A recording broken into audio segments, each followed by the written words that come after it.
Au nom du Père, et du Fils et du Saint-Esprit. Amen. Esprit de Dieu, souffle de vie. Esprit de Dieu, souffle de feu. Esprit de Dieu, consolateur, tu nous sanctifies. Évangile de Jésus-Christ selon saint Luc.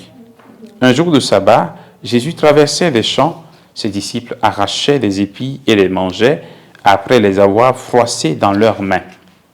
Quelques pharisiens dirent alors, « Pourquoi faites-vous ce qui n'est pas permis le jour du sabbat ?»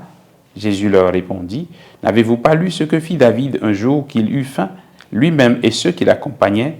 Il entra dans la maison de Dieu, prit les pains de l'offrande, en mangea et en donna à ceux qui l'accompagnaient, alors que les prêtres seulement ont le droit d'en manger. Il leur disait encore, « Le Fils de l'homme est maître du sabbat. » Acclamons la parole de Dieu. Louange à toi, Seigneur Jésus.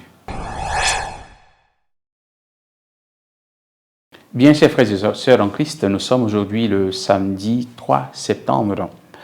Le Fils de l'homme est maître du sabbat. Jésus se démarque et manifeste son autorité sur l'institution du sabbat. Cette institution sacrée dans la religion juive, nous le savons bien, de telle sorte que le sabbat, donc le samedi pour les juifs, est un jour très sacré. Sa réponse ne voudrait pas signifier qu'il ne faut plus respecter les prescriptions religieuses, loin de là. Loin de là.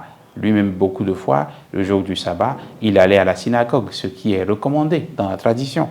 Donc Jésus ne rejette pas ce qui est prescrit, mais il faut comprendre que ces prescriptions sont destinées à nous rendre plus saints, plus heureux et plus proches de Dieu. Le sabbat est fait pour l'homme, comme il nous le dira aussi. Le sabbat, est fait pour le bien de l'homme. Il me semble que parfois, malheureusement, nous nous enfermons dans des normes et des principes, oubliant le bien qu'il faut faire aux gens qui nous sont confiés. Il y a des gens de principes et les principes sont de bonnes choses.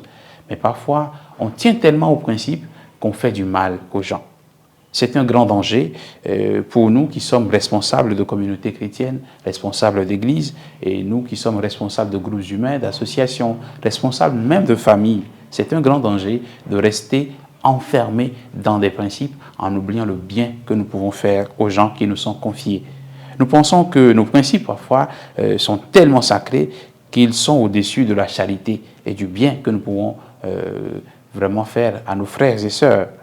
Il suffit de penser aux cas d'urgence que nous pouvons parfois rencontrer et que nous pouvons négliger simplement parce que la personne n'est pas venue à l'heure qu'il convient, parce que la personne n'a pas suivi la procédure, parce que la personne n'a pas demandé l'audience pour pouvoir nous rencontrer, etc. Ce sont des dangers, ce sont des aberrations, je vais même dire. Il nous arrive souvent d'être trop exigeants vis-à-vis des gens en pensant qu'il faut leur apprendre à respecter les normes de l'Église, il faut leur apprendre à respecter le droit de l'Église, etc., etc. Oubliant toute pédagogie progressive. La loi de l'Église reste la loi. La loi, il faut la respecter, mais il faut progressivement accompagner les gens pour qu'ils puissent comprendre et entrer dans la chose sans rester figés, sans rester cartonnés dans des principes que le Seigneur nous apprenne. La douceur et la bonté qui le caractérise. Demandons au Seigneur la grâce de chercher le bien de nos frères et sœurs, ce bien qui nous poussera parfois à faire des efforts supplémentaires, à faire des extras. Que le Seigneur, dans sa miséricorde, nous bénisse aujourd'hui au nom du Père et du Fils et du Saint-Esprit. Amen.